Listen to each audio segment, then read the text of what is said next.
जुटना होगा। सुभाष जी के चिंतन का मुख्य धारा जगत की सेवा, अपने भारत की सेवा।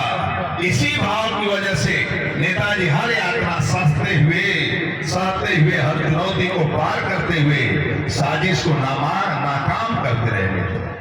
सुभाष जी का अद्भुत दर्शन, उनका प्रकाश सिर्फ भारत में ही नहीं फैला बल्कि पूरी दुनिया में विभिन्न देशों ने प्राप्त किया। जो देश उस समय अपनी आजादी की लड़ाई लड़ रहे थे, उन्हें सुभाष चंद्र बोस को देखकर प्रेरणा मिलती थी। हाल ही में जब माननीय योगी जी के निर्देशानुसार निवेशकों से संवाद करने के लिए हमें सिंगापुर जाना पड़ा मित्रों, और हमें सिडनी श्री पूजन राय तथा अमर वरदानी परमवीर चक्र से सम्मानित वीर अब्दुल हमीद की जन्मस्थली जनपद गाजीपुर की और यहाँ उपस्थित सभी बच्चों को, वरिष्ठों को, जनता जनार्दन से झुकाकर मैं प्रणाम करता हूँ। आप सबका आपका अभिनंदन करता हूँ, स्वागत करता हूँ। इस क्रांतिकारी भूमि पर सुभाष इंटर कॉलेज में एक ऐसे व्यक्तित्व का स्मरण करने के लिए एकत्रित हुए हैं जिनके पराक्रम का लोहा पूरी दुनिया मानती है।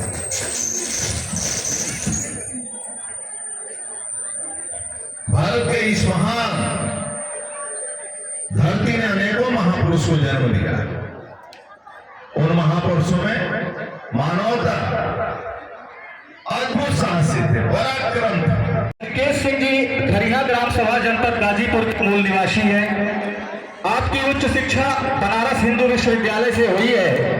आप प्रदेश के ही नहीं देश के जाने माने शिक्षाविद हैं। आप बनारस हिंदू विश्वविद्यालय में प्राध्यापक तथा विभागाध्यक्ष एवं संकाय प्रमुख जैसे महत्वपूर्ण कार्यों का निर्वहन किया है। आपने राष्ट्रीय radio, Hind radio, Indian national army तथा साथ ही जापान और जर्मनी सहित 5 देशों ने नेताजी के स्वतंत्र भारत को मान्यता दिया था। आज हम तिब्बत को मान्यता नहीं दे पा रहे हैं। ऐसे में जिनके नाम की मैंने संकेत किया था, स्वतंत्रता, देवत्व और सिखत्व, तीनों जो गुण थे वो नेताजी में थे।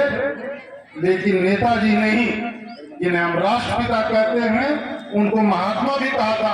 बोस की पावन जयंती, पराक्रम दिवस पर मैं उनके चरणों में नमन करता हूँ, श्रद्धांजलि अर्पित करता हूँ। भारत मां का आजाद कराने, लक्ष्य को हासिल करने के लिए अपना सब कुछ दांव पर लगा दिया। उनकी हर एक सांस सिर्फ देश के लिए समर्पित थी। ऐसे व्यक्ति को याद करने भर से ही पीढ़ी दर पीढ़ी प्रेरित। अब मैं कार्यक्रम के अगले चरण में ले चल रहा हूं। अब यहाँ सरस्वती वंदना के लिए जो बच्चियां अपना कार्यक्रम प्रस्तुत करना चाहती हैं वो उपस्थित हो जाए। सरस्वती वंदना हेतु वे बच्चियां तत्काल मंच पर उपस्थित हो जाए।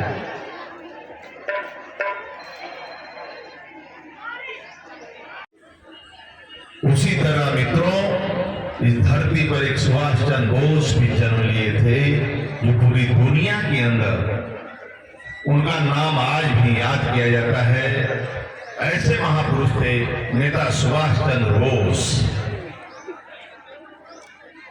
मैं परमेंद्र जी को हृदय से स्वागत करता हूं। उनके नाम की संस्था विद्यालय चलाना एक पवित्र कार्य है। सभी रामनारायण कुशवाहा जी, अखिलेश जी, कालीचरण जी, उदय जी, अपने ब्रजनंदन जी, पप्पू, प्रवीण सिंह जी, सुनील जी, श्याम राज तिवारी जी, जिसके कारण आने का सौभाग्य मिला। आज वह साकार हो रहा है। स्वच्छता भी, गरीबों का कल्याण भी, गरीबों का पक्का मकान भी बन रहा है और पूरी दुनिया के अंदर देश का सम्मान बढ़ रहा है। अब देश का में कोई भी राष्ट्रपति आता है तो गंगा आरती करता है, भोलेनाथ का अभिषेक करता है। अब आप देखेंगे कि पूरी दुनिया के अंदर सड़कें हों, चाहे एयर कनेक्टिविटी हो, चाहे रेलवे को जाल हो, सब फैल रहा है। और हिंदुस्तान के भी लोगों की पिछले 8 सालों से एक तरह का जन आंदोलन हुआ है, सामाजिक जन आंदोलन, क्रांति कही। स्वच्छता में वो भाग ले रहे हैं, सामाजिक कार्यों में भाग ले रहे हैं। जब आपदा कोई आता है तो पूरा देश खड़ा होता है। ये सब सुभाष चंद्र बोस जो महापुरुषों ने इस धरती पर किया है, उन्हीं की प्रेरणा से आज हम लोग चल रहे हैं। मंत्री जी, आपने संबोधन में कहा कि कांग्रेस ने बहुत बड़ा पाप किया है। क्या है पाप? क्या है, कभी भी परिवारवाद की जो राजनीति होती है, महात्मा गांधी, सरदार पटेल, सुभाष चंद्र बोस, मतलब महात्मा गांधी के परिवार से जब बच्चों से पूछा नेहरू जी ने कि राजनीति में आओगे, तो उन्होंने स्पष्ट मना कर दिया। योग्य लोगों को बढ़ाने के लिए राजनीति बनी है।